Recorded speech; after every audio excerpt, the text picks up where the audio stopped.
Well, President Obama is facing some criticism over comments he made during the National Prayer Breakfast. Members of the GOP immediately came out swinging after the president spoke about how Christianity was twisted and manipulated to oppress others during the Crusades, slavery, and the Jim Crow era, when speaking out about religious unrest that we see across the world today. Here's some of what the president had to say. Lest we get on our high horse and think this is unique to some other place, remember that during the Crusades and the Inquisition, people committed terrible deeds in the name of Christ. Now, Louisiana Governor Bobby Jindal, he didn't wait here, saying it was nice of the president to give us a history lesson at the prayer breakfast. We'll be happy to keep an eye out for runaway Christians, but it would be nice if he would face the reality of the situation today. The medieval Christian threat is under control, Mr. President. Please deal with the radical Islamic threat today. And former Virginia Governor Jim Gilmore maybe went even a little further, saying the president's comments at the prayer breakfast are the most offensive I've heard a president make in my lifetime. He has offended every believing Christian in the United States.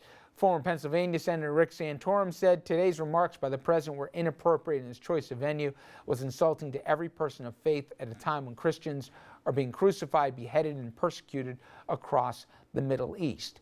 Interestingly, though, the president found a supporter in New York Times columnist David Brooks, who usually sides more on the conservative side. Here's what he had to say. I've never met a Christian who disagreed with what he said, that the religion has been perverted, that we have to walk humbly before the face of the Lord, that God's purposes are mysterious to us. This is not like some tangential weird belief. This is at the core of every Christian's faith and every Jew's faith. And so what he said was utterly normal and admirable, and a recognition of historical fact, and an urge towards some humility. And so I thought the protests were manufactured and falsely manufactured. Okay, well, let's break this into two parts. First, what he said, I think we'd all agree, technically accurate. No one's going to debate the Crusades didn't happen, the Inquisition went down. But did he equate to things that didn't belong to each other? Andrew? First of all, and I'm sorry to start off topic, but I don't know why we have these national prayer breakfasts to begin with.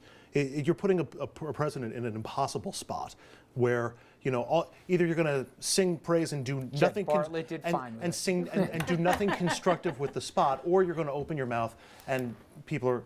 What did Jacques say? Haters are going to hate, which I think is what we're getting into now. Taylor Swift. Look, this is source of material, Mr. Williams. I'm sorry, I was paraphrasing from Aaron Jacques. My problem with the criticism that Obama's getting is that this comes in the same breeze where you have a slew of people on Fox News and in conservative corners around the country in the name of religion saying this is a president who refuses to call out Islamic fundamentalism, radical Islamic fundamentalism. And what the president was doing is saying fundamentalism can exist and radical fundamentalism can exist in any religion and be perverted to an evil. And he gave the example of the Crusades. And I thought it was an apt example that came through. I think the criticism is completely unfounded, you know, frankly, I don't have any problem with the president saying. I guess I just think how it gets translated. I don't disagree with what Andrew said, but here's how it got translated. I think to a lot of people, you're comparing those lunatics in ISIS to Christians. What are you doing? Christian lunatics from 1,000 years ago. I'm with ago. you, Andrew, and I didn't say you misstated it at all. I'm just telling you that's how it got translated, and that's why ding-dongs like Jindal and the rest and Santorum didn't wait less than 30 seconds to get it out because it was easy. I don't think politically, whatever he was going for, it was the best venue for it, and I don't think what was he trying to accomplish? And let's put this in the context of the time, because I do think the criticism is founded to a certain extent. You have a Jordanian pilot burned to death alive. You have Americans being beheaded. Now, I am not making this up. People have been saying this since the president spoke. Imagine FDR comes out after the attack on Pearl Harbor and starts lecturing Americans on all the wrongs that we were doing at the time, and there were a lot. Civil rights, women's rights, we could go down the list. But imagine the President of the United States comes out and lectures Americans on that in the face of those kinds of attacks. It's not appropriate for the President. It may be appropriate for a professor, it may be appropriate for a minister, it may be appropriate for anybody else. It's true, I agree with you, but it's not appropriate for the Jeannie, President. Civil rights are the other ills that we were doing to others or to ourselves at the time of Pearl Harbor didn't bomb Hawaii.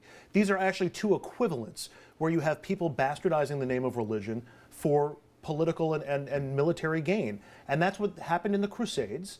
And that's what's happening. That's what's happening now with separated by ISIS. hundreds, if not 1,000 years. Well, he also pointed out that it was slavery and Jim Crow. Jim Crow wasn't 100 years ago. Jim Crow, was 50 years ago and continued even after the Civil Rights Act in some places. You also have a school of thought of people who are saying the problem isn't just radical fundamentalist Islam, the problem is Islam.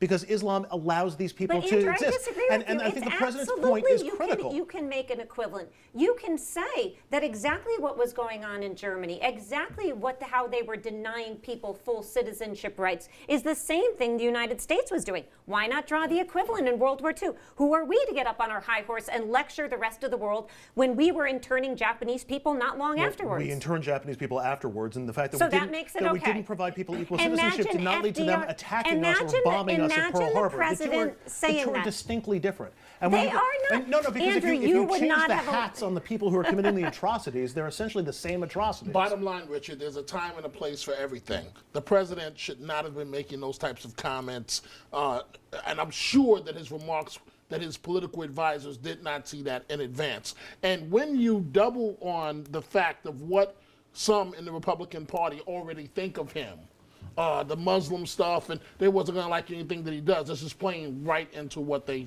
think of Obama. Where else would you have him talk about the corruption of religion but at a prayer breakfast? Why is the president talking about the corruption of religion? We will continue this debate. Lead the Lead.